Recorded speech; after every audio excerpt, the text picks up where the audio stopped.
Здравейте! Днес ще си говорим за нещо, което доскоро беше само в книгите и филмите, а днес е навсякъде около нас. Да, става дума за изкуствения интелект.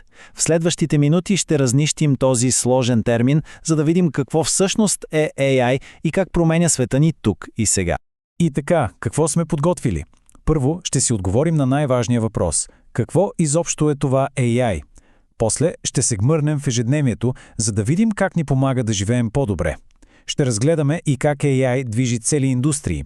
След това ще се спрем на ролята му в образованието и информацията. И накрая, разбира се, ще погледнем към бъдещето. Добре, хайде да започнем от самото начало. И така, какво точно се крие за тези две букви – AI? Най-просто казано, представете си технология, която не просто изпълнява команди, а сякаш мисли. Разбира се, не като нас, но е създадена да имитира интелигентно поведение. Ключовото тук е, че вместо просто да следва списък с задачи, тя използва сложни алгоритми, за да се справя с нови и непредвидени ситуации. А как точно AI успява да бъде толкова умен?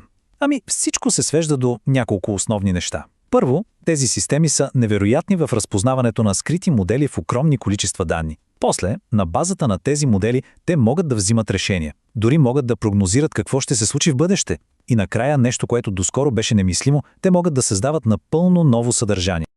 Добре, теорията е ясна. Сега обаче идва интересната част. Нека да видим как всичко това работи на практика и как наистина подобрява живота ни. И може би няма по-силен пример за това от здравеопазването. Това е сфера, в която AI има потенциала не просто да помага, а буквално да спасява животи. И тук не говорим просто за някаква малка помощ. Говорим за алгоритми, които вече анализират медицински изображения, като рентгенови снимки, например, с абсолютно невероятна точност. Те могат да предвидят как една болест се развие и дори да направят телемедицината много по-достъпна, като свързват лекари и пациенти независимо къде се намира. И тук е ключовият момент. AI не е просто някакъв асистент. Както се казва, той е инструмент, който в някои специфични задачи, като анализа на медицински сканирания, може да достигне, а понякога дори да надмине, човешката прецизност. Помислете само за това. Добре, но AI не е само в болниците и сложните лаборатории. Истината е, че той вече е дълбоко навлязъл и в домовете ни, правейки ежедневието ни, просто по-лесно. Всъщност, почти всеки от нас използва изкуствен интелект всеки ден, често пъти без дори да го осъзнава.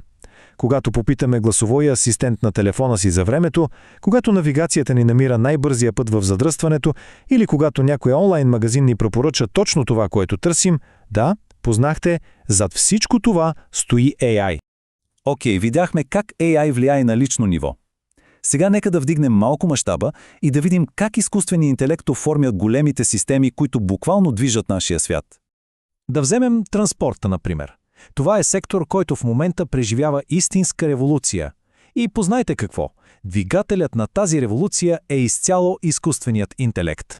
Разбира се, всички сме чували за автономните автомобили, но това е само върхът на айсберга. AI вече управлява светофарите в големите градове, за да намали задръстванията. Той разработва и системи за безопасност, които могат да предвидят опасна ситуация на пътя секунди преди тя да се случи. И точно както AI променя начина, по който се движим, той се превръща и в основния мотор на иновациите и ефективността в света на бизнеса и икономиката. В бизнеса AI е като турбодвигател за ефективност.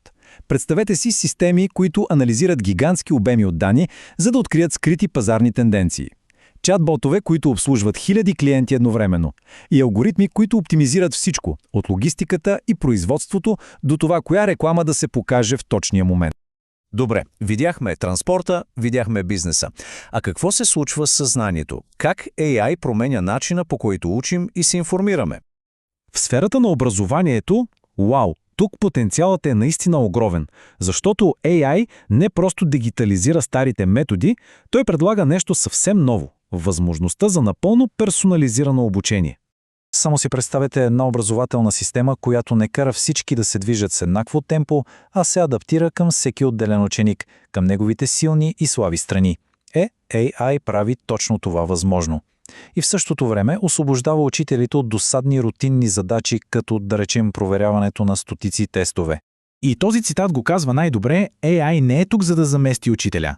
Той е тук за да го подпомогне. Да му даде инструменти, с които да си върши работата по-добре и да се фокусира върху най-важното – живия контакт с учениците. И сега се прехвърляме в света на медиите и технологиите. Тук AI играе двойна роля. Той е едновременно и творец, и инструмент за създаване на нови технологии. Нека бъдем ясни. AI вече създава съдържание. Пише статии, генерира видео, композира музика. Той е този, който подбира новините, които четем, и песните, които слушаме. В същото време помага и в борбата с нещо много важно – дезинформацията. А в света на технологиите, там той направо пише код и ускорява създаването на нови приложения по начин, който доскоро беше немислим.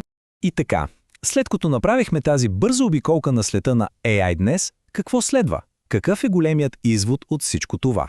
И тук стигаме до, може би, най-важния момент от целия ни разговор. Виждаме, че ролята на AI е да помага, да ускорява процеси, да оптимизира. Той е един изключително мощен инструмент. Но човешката роля си остава абсолютно незаменима. Там, където се изисква етика, съпричастност, истинска неподправена креативност, там сме ние. Бъдещето не е AI срещу хората. Бъдещето е в баланса между двете. И всичко това ни остава с един последен, но много важен въпрос за размисъл. Ако приемем, че AI наистина е най-способният асистент, който човечеството някога е създавало, то тогава как да работим с него?